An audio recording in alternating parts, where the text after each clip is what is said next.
A young woman vanishes from work in the middle of the day without a trace. Key evidence has been incinerated. Without vital clues, it's a search for a needle in a haystack until the science of DNA makes a crucial link in Operation M's. A crime scene is a puzzle that has to be solved.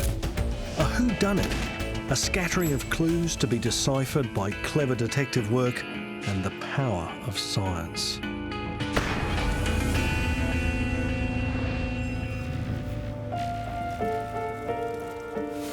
Our case begins at night in a Christchurch police station when a family come in to report their missing daughter, 20-year-old Emma Agnew. We met with her mother and father and also a deaf interpreter because the family are deaf. Circumstances were that she hasn't turned up to work that day and she was last heard of by text message at 10:30 that morning. Emma, who is also deaf, is usually in constant contact with her family through texts. For no one to have seen or heard from her for over 10 hours has the family very concerned. As police gather more information, officers are immediately dispatched to start searching for her. We go to the flat to have a look and see if she's there, see if there's anything untoward, see if there's any sign of a struggle or anything like that. While we were at the flat, it was reported over the police radio that her red Mazda vehicle had been found on fire at Bromley Park. Firefighters were first to attend the abandoned burning car. The car was full of smoke and there was a certain amount of flame and smoke issuing from the driver's side. The fire had probably been burning for less than a quarter of an hour.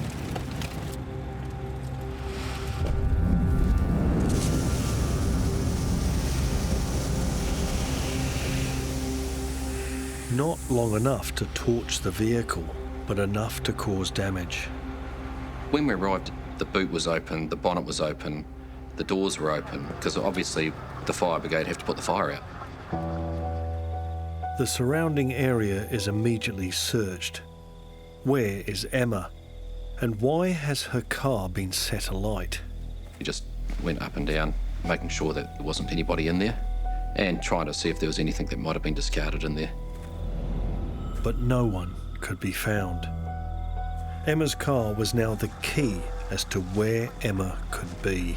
To preserve any potential evidence that was inside the car, we closed the doors and the boot. We didn't close the bonnet because we didn't feel confident that we could do that without disturbing any potential fingerprints or DNA sample that might be on the bonnet. We got some scene guards on site to make sure that nobody was going to interfere with the vehicle. That way it was going to give our investigators who were going to look at that car the best shot at getting evidence of it. We've got a person reported missing. Within hours of that, we have found their vehicle on fire. So we as a team have gone to grave concerns now for her safety. The faster they can build a picture of what has happened, the better chances they have of success. So we put a team immediately into the area knocking on doors and looking for who they'd seen, what they'd seen that night. I immediately started preparing search warrants on the telcos, on Vodafone and on Telecom to obtain the data from Emma's mobile phones. Being a prolific texter, police hoped that Emma's messaging might hold some leads as to where she was and who she was with. We were in the sad old days of data being dumped at midnight each night, so it was absolutely critical that we froze in time that data. The investigation team worked through the night, gathering what information they can about Emma's last known whereabouts. So it's freezing that matter in time so as we know exactly what we do and don't have. And also, things are fresh in people's memories. It's no good a day later or 2 days later. We want to know now what Emma was wearing, what is out of character, who she was speaking to. As soon as there's enough light, ESR and police begin the examination of the burnt car. The fact that the driver's seat of the vehicle had been set on fire was certainly suspicious. People do that when they're trying to eliminate the evidence inside that car. I don't like to use the word lucky, but certainly the fire didn't engulf the car. That was without a doubt the intention of the person who lit the fire, but it was fairly localised. However, what wasn't burnt was now covered in a thick layer of smoke and soot. You couldn't get a more critical scene than that vehicle, because we can basically say without a doubt that Emma was last in the vehicle. The offender has been in the vehicle, and no doubt some sort of confrontation has happened in that vehicle. Would investigators be able to retrieve any clues as to who had been in the car? We began by examining the exterior of the vehicle, and primarily we took swabs from the doors to collect any evidence that may have indicated who might have touched that vehicle.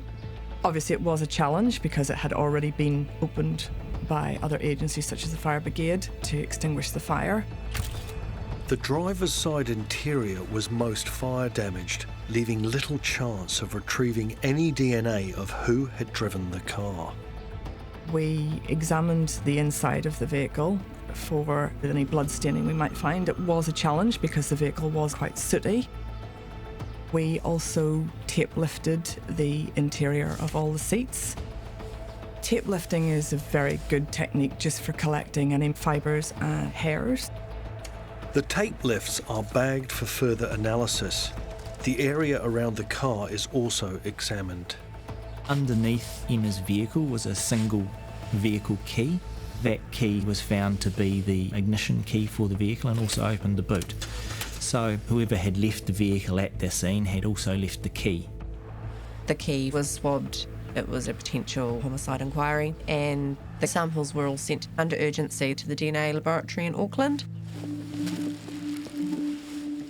After an initial going over, a decision is made to move the car to a secure police lockup where a more extensive search can be conducted under controlled conditions. The other scene to be searched thoroughly by ESR is Emma's flat. Everything is carefully examined for anything that could relate to her disappearance. There was nothing to indicate that anything had gone on in Emma's flat. There certainly was no blood present or any other additional evidence that may have furthered the investigation at that stage. The wider area around where the car had been abandoned is also examined. Those scene examinations, unlike some TV dramas, aren't done in 5 minutes. You know, sometimes you can strike something lucky and something in the scene will tell you or point you in the right direction.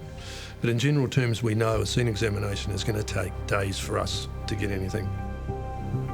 We picked our most important part, which was the car park itself and the buildings associated with the car park. We completed an examination of a nearby toilet block that was just off the car park. We screened that for the presence of blood. We did find blood, but finding blood in a small amount of dilute blood in a toilet block's not that unusual, particularly one that's next to a sports field. There was a grass bank leading up towards the cemetery. We had staff work through it, basically pulling the vegetation apart in case something had been dropped into that area. Every piece of debris is photographed and collected for further examination. We don't know where she is and we don't know what's happened to her. Unfortunately, in these sorts of investigations, you never know what's going to be relevant to the inquiry. As night falls, scientists test the area for any signs of blood. Luminol is a chemical test that we use to look for traces of blood that you can't see with the naked eye. And because it's a reaction which emits a faint light, the only way that you can see whether or not the reaction is giving you a result is to do it in the dark. There was a positive result, which looked like some kind of drag mark up to where the car had been. But Luminol does detect other things other than blood, and we can't confirm that definitely it is blood without another chemical test, and in that case that was negative. So we couldn't definitely say that it was blood, and due to the trace levels of it, there would be no chance of getting any DNA results from that, so there wasn't much more we could do. What has happened, and where is Emma? The initial search of the burnt car and the park have failed to provide any leads to the whereabouts of missing 20-year-old Emma Agnew. In the days she has been missing, police have been working with friends, family and colleagues to build a picture of her life. To establish Emma's last movements, Emma's lifestyle, any changes for Emma, anything that can point us in the direction of things that have changed or people who have come into her life. The car remains the only piece of physical evidence that can tell police what has happened to Emma. Desperate for clues, investigators search the vehicle millimetre by millimetre. There was a number of items within the vehicle itself, including cushions and car seat covers in the boot and tools, which get examined and sampled for DNA. Even what appears to be rubbish is scrutinised. Most of us have things like receipts lying around on the inside of our car, but you can imagine the importance of those items to the inquiry team. With no clues as to what events had taken place, every eventuality had to be investigated. Over 30 samples were collected for further processing. We wanted to check that there was no evidence that the car had been used to run someone over. So the car was placed up on a hoist so we could see underneath it. We saw no indication of hair, fabric, any other material that was blood, any other material that would suggest that the car had been used to run someone over. We also checked the tyres while it was up there, and we took soil samples from the car as well in case that became relevant further down the track. We did complete a luminal examination of the boot of the vehicle. There was no blood present. No blood was detected in any part of the vehicle. ESR urgently processes the DNA swabs taken from the car key, the handbrake and the driver's door. Were you able to determine who was driving the car? We had received several samples from the car which were all processed urgently. Unfortunately, we obtained mixed DNA results from each of these samples with indications of DNA from at least 3 people. While I couldn't exclude Miss Agnew as a possible contributor of DNA to these results, they weren't suitable for any further interpretation. Meaning there wasn't enough DNA information to determine who those other 2 people were. Perhaps the fingerprints team would have more luck. Our fingerprint officers went over the vehicle in a lot of detail. 6 prints were identified on the exterior. They were carefully dusted and lifted for further examination. At that time, there was no indication of whose that may be and whether it had any significance to the inquiry. After eliminating those who had been in legitimate contact with the car, 1 partial palm print remained unaccounted for. That palm print couldn't be searched automatically through our system. Like most fingerprints can be searched through our fingerprint database. Then the palm print had to be searched manually. Would the palm print be matched? And would the person be involved in Emma's disappearance? A great find, but still a lot of work to do. Police also had lines of inquiry around any known offenders with a history of criminal violence. We had people being thrown up as people who were capable of doing this type of crime. And of course we had witnesses building pictures of people that may or may not fit those profiles. I think in the very early days that was at least a dozen people. Adding to the list of persons of interest were people from Emma's retrieved phone data. The text data threw up a number of people of interest from days before Emma went missing and certainly that morning. A couple in very suspicious sounding circumstances. So that created a significant phase for our suspect team to work through those people. Police now had a clear picture of Emma's movements the morning she disappeared. Emma visited a friend that morning and was on her way to work. Her friend, seeing her drive off, believed she went to work. Emma had been texting back and forward with her mum. She had been communicating about her vehicle that she was selling at the time. She had a sign on the back of the vehicle and on one of the side windows, which had both her 021 and 027 cell phone numbers. So her name and please contact.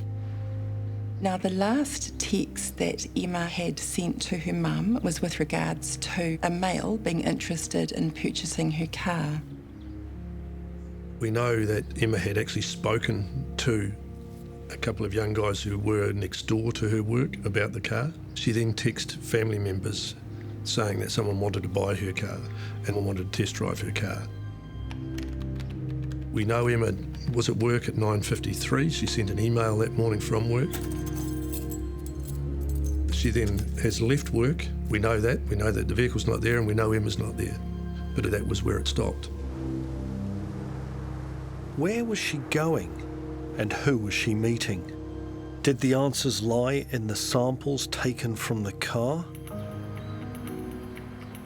At DSR, Rosalind Ruff analysed the hairs. Most of the hairs that were collected had the same length and the same colour of hair as Emma's hair. Other hairs were animal hairs, mostly.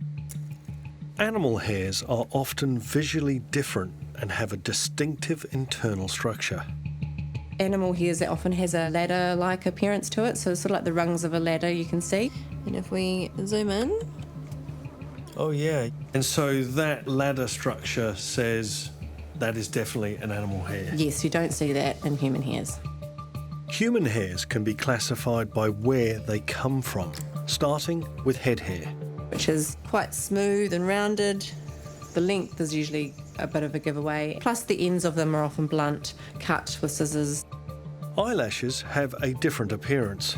Quite sabre-like, a bit like the animal hairs, often bleached a bit at the tip. They sort of go down like Yes. that into a very pointy end. The most distinctive human hair is the pubic hair. The pubic hair is sort of a middle range hair, which is not really short, but not really long. Plus the shape of the hair is like a ribbon-shaped profile, and there's lots of kinking or buckling along the length of it.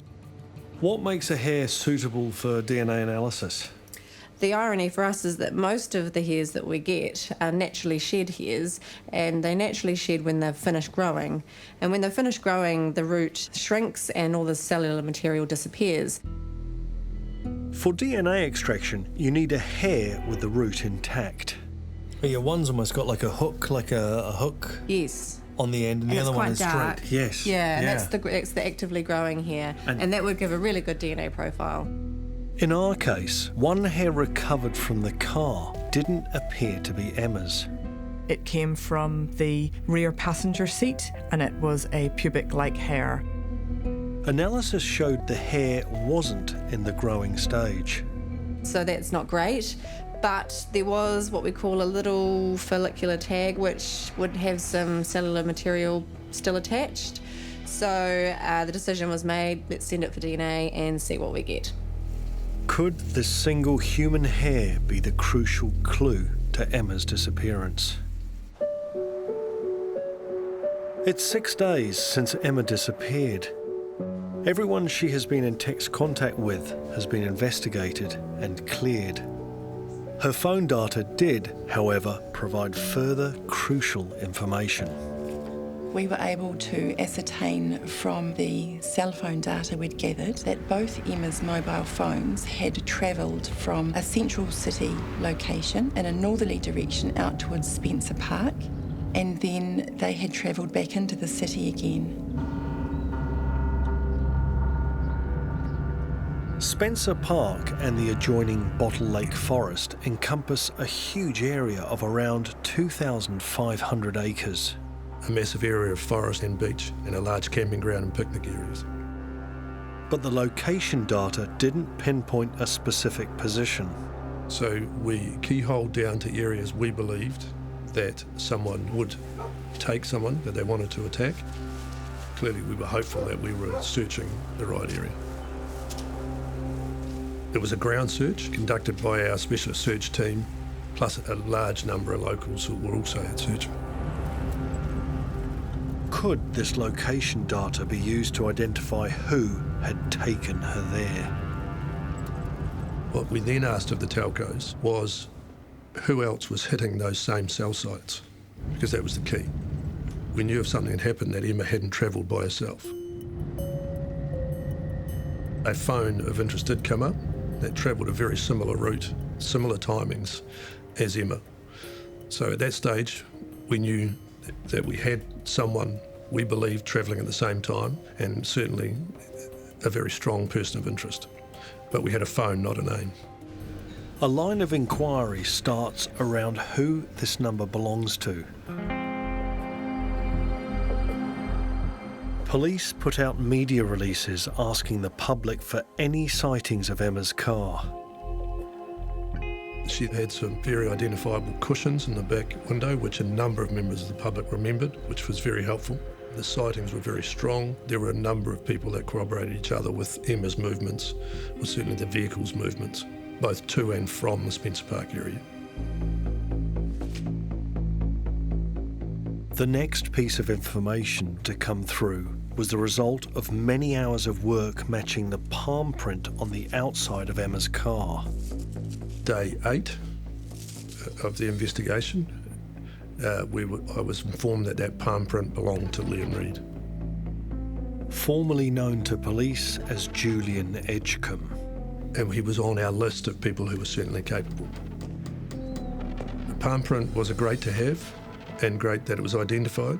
However, being on the outside of the vehicle was for sale. That doesn't take us to a point of saying that this person is the person responsible.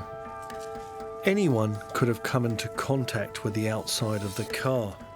It certainly made Liam Reid a person of interest. But was there any evidence of him being inside? The Canterbury Crime Print section looked heavily at how they may be able to develop fingerprints from that badly affected surface. They even reproduced the same conditions in another vehicle so they could trial fingerprint retrieval processes to determine which technique would work best.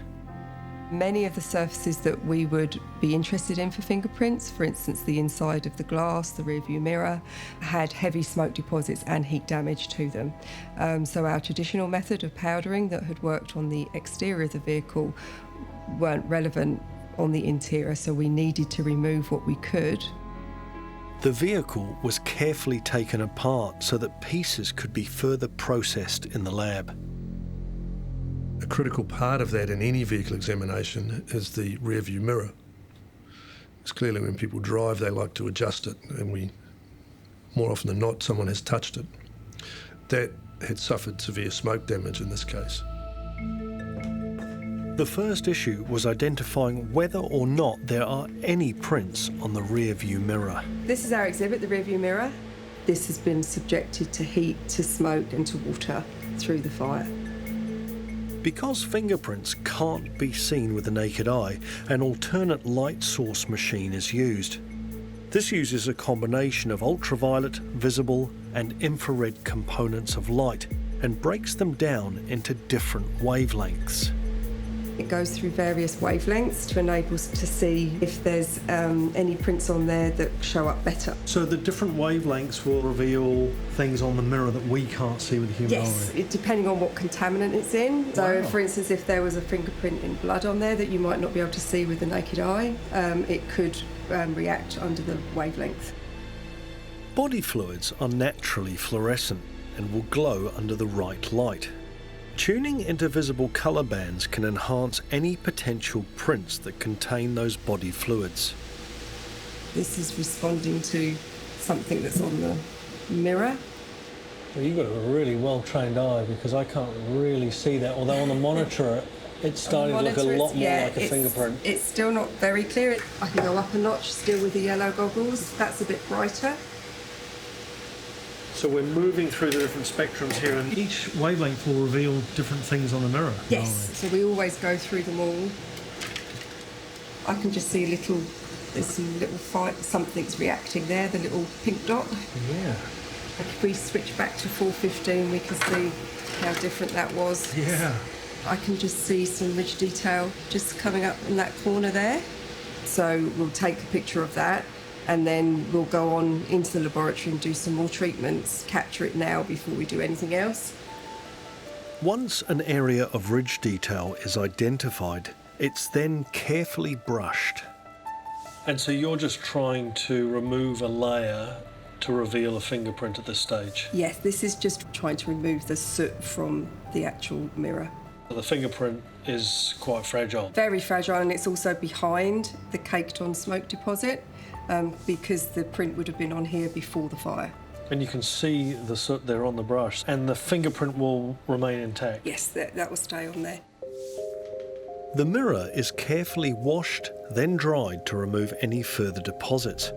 Then a taping process begins.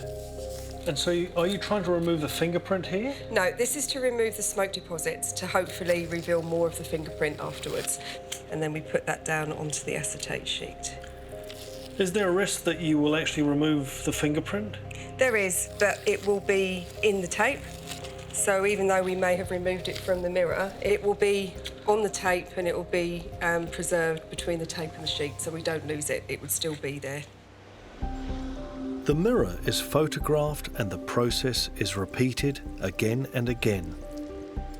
But at each stage we would take photographs because every process we're doing could degrade that fingerprint.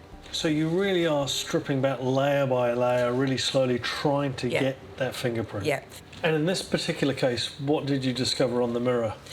And in this particular case, after about 5 of these processes, they found fingerprints in one corner of the mirror.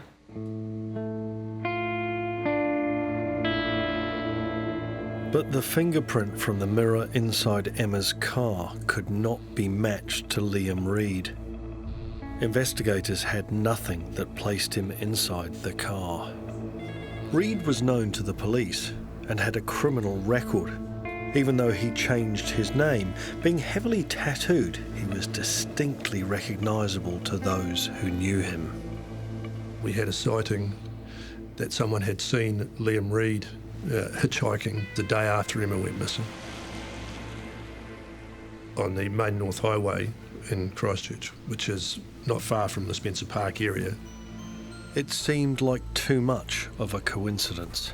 We now have Liam Reid as our #1 person of interest, and we are profiling him, and that profile really starts with understanding the person from all aspects.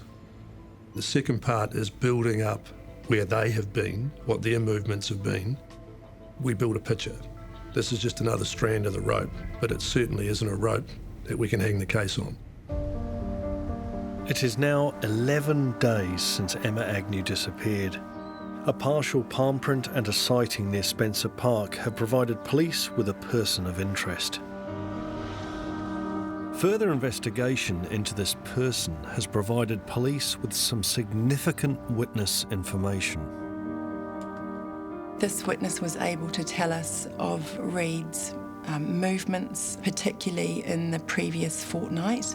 The information received from our witness about Reid was of great value. When Reid had spoken to this witness and told them he had, I believe that his words were, he had done the deaf girl, and Reid had confessed to this person that he had killed Emma Agnew. As Detective Johnston starts taking the witness statement, police receive grim news. We had already put search teams through the Spencer Park area, but on that particular evening we got a phone call from a man who was walking his dogs through there. He made the discovery of Emma's body. Emma's body was discovered just under 500 metres from a roadway. We had searched into around about 200 or 300 metres from that roadway. There was a number of tracks off those roadways, and it was off one of those tracks that Emma was located. This clearly then becomes a critical scene. It's now 11 days since Emma's reported missing, so the priority is to get Emma out of the scene, but very importantly not disturbing any forensic evidence that may be there. The original informant gave us a pretty good indication of where we were going. We tried to use as much lighting as we could. We also used a camera on a big long pole which had a light attached to it to get an appreciation of what we had in this confined bush scene. We put tape up and locked gates. Bearing in mind we can't see much, we had to leave the scene because we just don't want to go right into it in case we damage evidence or destroy it. So the following day, ESR scientists arrive, police search teams are all there, and we come up with a plan about how we're going to tackle this scene. We could establish that there'd been a pathway that had been taken off the mountain bike track. There was broken branches heading in the direction of where the body was, and you could see indentations in the tussock grass where something had been laying there. We deliberately avoid taking the route that the offender would have taken. The reason for that is that we don't want to destroy any evidence. We don't want to contaminate it. Emma was underneath two branches which had fallen over the top of each other, but she wasn't buried as such, more just placed somewhere well hidden and covered. Emma was identified by a distinctive tattoo. A lot of vegetation and dirt had been piled on top of her, so it wasn't obvious that there was something there when you were looking from the track. Would any evidence remain as to who had done this? Outdoor scenes are never ideal from our perspective. We have a term called environmental insult, and basically that means that weather and sunlight and temperature fluctuations, these things are all very detrimental to the preservation of evidence. Everything on top of her body had to be carefully sorted and collected. You've got to go through all that debris to make sure there's nothing of significance, no hairs, no fibres, any other evidence that you wouldn't normally find within a forest. We collected all that into bags based on the various locations that we took it from, so from shoulders, legs, arms, and had it all labelled in the chance that we might find something in there that might relate to the offender. The forensic pathologist, he arrived at the scene. We established an agreed way that we were going to remove Emma's body from the scene. That was taken back to Christchurch Hospital mortuary for a post-mortem examination. We were able to carry out a further examination in and around where the body had been, because sometimes there's evidence that's perhaps underneath that body. So we screened the area using the AP test. That's a test for semen. No semen was located at that particular scene, and we also completed a luminol examination as well. Those testing results were negative, but again, given the time frame, that doesn't mean there wasn't something there that's been lost. Underneath where she had lain was also examined and sampled.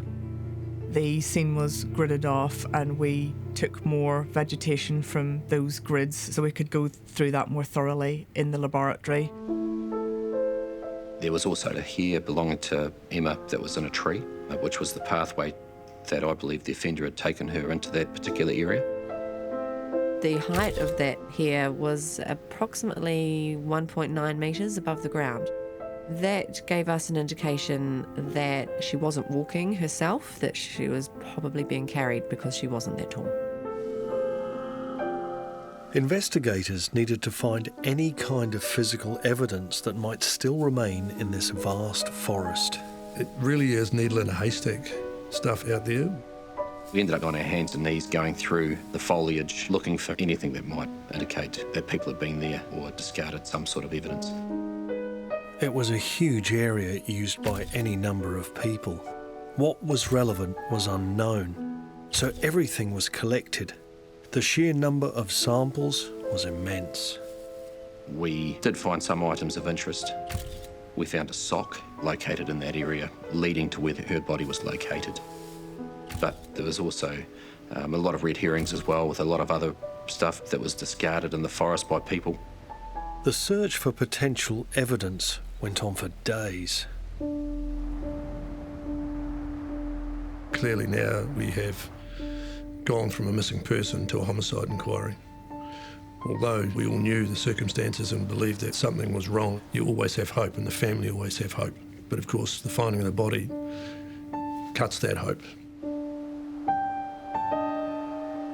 The post-mortem established that Emma had been asphyxiated by having a sock shoved down her throat. It also established that she had been sexually assaulted. Information officers now have to share with the family.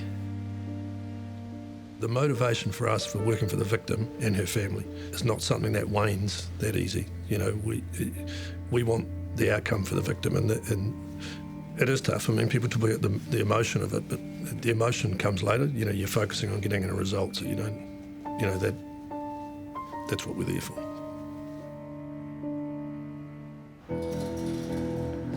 Liam Reid is arrested for the rape and murder of Emma Agnew. The clothes he is wearing and the bag he has with him are seized for further examination. Investigators have a case built on circumstantial evidence and one partial print on the outside of the car. We're not there yet. We're close, but we're waiting for other forensic results as well, you know, so we've got to try and piece it together. Will scientists find any links to Liam Reid in the numerous samples being processed at ESR? Emma's body was discovered after nearly 2 weeks. What challenges did that pose for recovering DNA? We're expecting low levels of DNA from anyone who may have contacted her body. After 2 weeks, such DNA may have been broken down through exposure to UV light, such as sunlight, or even mechanically removed through exposure to rainwater, for example. So time here is the enemy? It is indeed. In fact, no DNA was detected in samples taken from Emma's body. Of particular interest was a sock recovered from her throat, where we hoped we might find some male DNA of interest. We employed a male-specific Y chromosome test to the sample, which effectively ignored any DNA which could have originated from Miss Agnew. But still nothing could be detected. Key witnesses provide police with additional information regarding a second sexual assault. Reid had spoken to this witness and told them he was responsible for the rape and attempted murder of a young girl in Dunedin. This rape and strangulation happened just 2 days before Emma's body was discovered and was currently being investigated by CIB in Dunedin. Both cases had very strong similarities, a signature to the sexual assaults. It was at this point in time that we were able to start working cooperatively with the Dunedin CIB, sharing information about Reid's whereabouts and speaking to people that he had been in contact with, both in Christchurch and Dunedin and places in between. Liam Reid is now investigated by 2 CIB teams who have combined forces. Evidence from the Dunedin crime scene is delivered to ESR's Christchurch lab for analysis, including the rope used to strangle the victim. The rope that was recovered from the scene was black in colour, had several knots along its length and also had foliage attached to it. And I understand that our victim had the rope put round her neck and pulled with considerable force.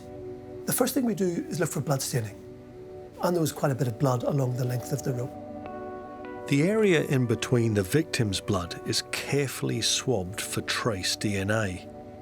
Had the offender left his own DNA as he held the rope around the victim's neck? We got a DNA profile which corresponded to our victim, but we also got an additional DNA profile from a second individual. The DNA evidence provided very strong scientific support for the proposition the minor DNA component obtained from the mixed DNA profile from the middle of the rope originated from Mr. Reid rather than from an unrelated person selected at random from the New Zealand population. And that was backed up by other DNA samples. Obviously, during an assault, there may be some sort of contact between our 2 people, and that contact may involve sort of, scratching, touching, or whatever. Samples were taken from underneath the victim's fingernails. In this instance, we obtained a partial profile from another individual, and we obtained very strong scientific support that additional DNA had originated from Mr. Liam Reid. Importantly, when Reid was first described by the victim, she described the shoes extremely well, and he was located in those shoes. A pair of white trainer-like shoes were submitted for examination. When I examined these shoes in the laboratory using a white light and a microscope, we discovered some faint blood stains on these shoes. These blood stains were subsequently sampled and sent away for DNA analysis. The blood didn't come back as that of belonging to Emma Agnew, but actually matched the complainant from an attack that had occurred in Dunedin. They now had substantial DNA evidence that 9 days after Emma was murdered, Reid had attacked and raped another young woman. But still, no DNA link to the rape and murder of Emma Agnew. One last sample remained to be processed: the pubic hair lifted from the back seat of Emma's burnt car. Would the hair root contain enough cellular material to create a DNA profile? DNA results provide extremely strong scientific support for the proposition that DNA in the sample originated from Mr. Reid rather than from another person selected at random from the general New Zealand population, with a likelihood ratio of 9 million times. That's extremely strong scientific support, the strongest you can get.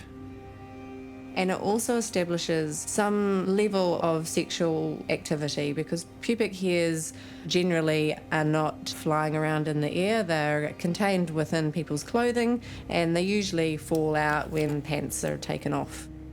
And now, of course, we had very strong evidence of Reid being in there with his pubic hair found on the back seat. Because of their similarity and overlapping time frame, the two cases were combined in trial. Reid denied all charges, but was found guilty of both the rape and murder of Emma Agnew and the rape and attempted murder of the young woman in Dunedin. In sentencing, the judge said Reid was an evil and dangerous predator without the slightest flicker of remorse. Reid received one of the longest sentences in New Zealand history: preventative detention with a minimum non-parole period of 26 years. He appealed the sentence, and the non-parole period was reduced to 23 years. It was quite an intense operation, and everybody had a lot of empathy for the situation that was unfolding for Emma's family. We all felt a connection to this young woman, even though we'd never met her. She's the person who you are working for. It's always the case, you're working for the victim. There is some satisfaction in knowing that you've done a really thorough job and put some of the pieces of this puzzle back into place, and if there was anything to find, you would have found it. What will remain unanswered is how Liam Reid managed to get into Emma's car. We can presume on that he was talking about the fact that the car was for sale. So, for want of a better term, more than likely he's charmed his way in. But we will never know. This is a girl who was doing nothing but going to work at 10 o'clock in the morning, who has run across someone such as Reid and never returned.